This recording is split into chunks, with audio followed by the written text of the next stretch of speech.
Happy Kids Storytime. Mr. Willowby's Christmas Tree by Robert Barry. Mr. Willowby's Christmas tree came by special delivery, full and fresh and glistening green, the biggest tree he had ever seen. He dashed downstairs to open the door. This was the moment he'd waited for.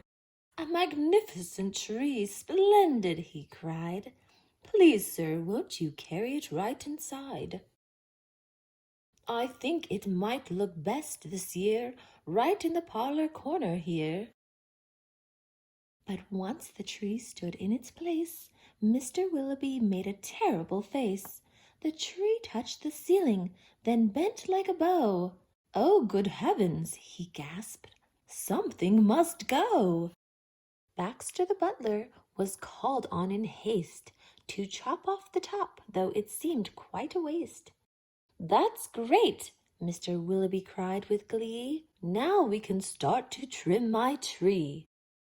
When the trimming was well under way, the top was placed on a silver tray. Baxter said, "I know just who'd be delighted with this Christmas tree." So it was presented to Miss Adelaide, Mr. Willowby's upstairs maid. "Won't this tree be a pretty sight when I have trimmed it later tonight? But the top, oh dear, I'm so afraid, will have to be cut," said Miss Adelaide. And so with scissors sharp and long, she snipped off the top while she hummed a song.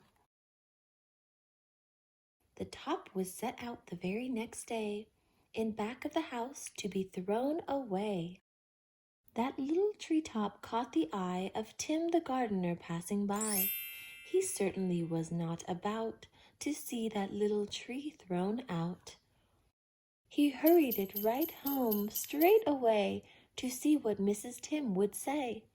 "Fa la la, surprise, surprise!"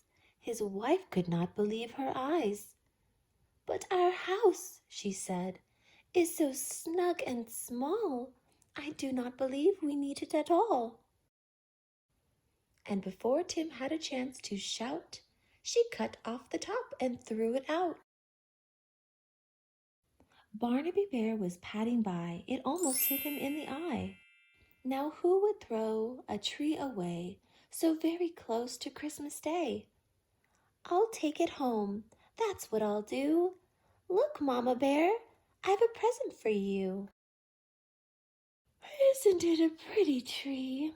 yawned Mama Bear quite drowsily. "Before we go to sleep this year, let's have a Christmas party, dear." But Little Bear, standing off far, cried out, "That tree won't hold a star." Barnaby said, "Let's cut a hunk off at the bottom here at the trunk."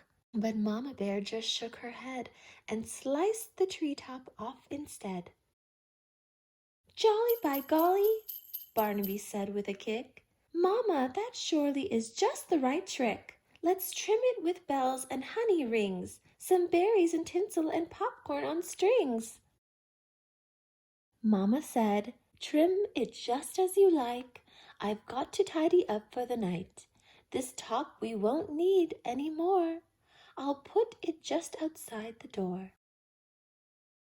Later on that frosty night, Frisky Fox came into sight. He spied the treetop, rubbed his chin, opened his sack and stuffed the top in.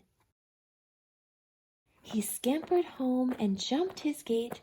This Christmas present couldn't wait. "It's even better than mincemeat pie," said Mrs. Fox with a happy sigh. Then the foxes saw that their Christmas prize was just a wee bit oversize. "There, my dears, now don't you worry. I'll fix this top now in a hurry." Benjamin Rabbit found it then just outside the fox's den.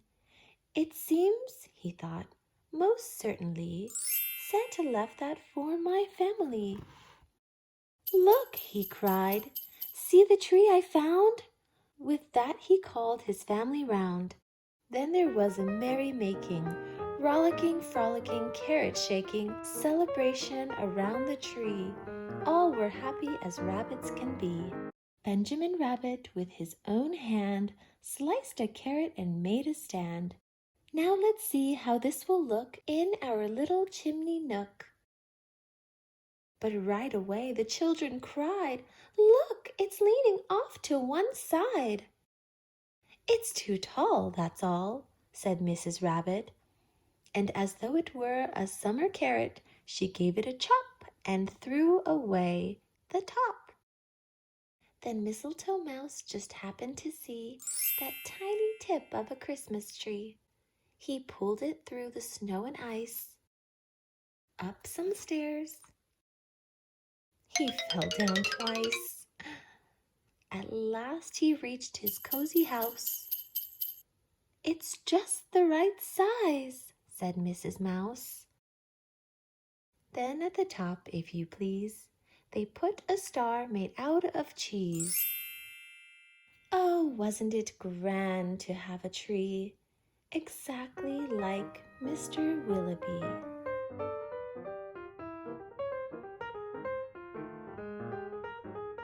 The end.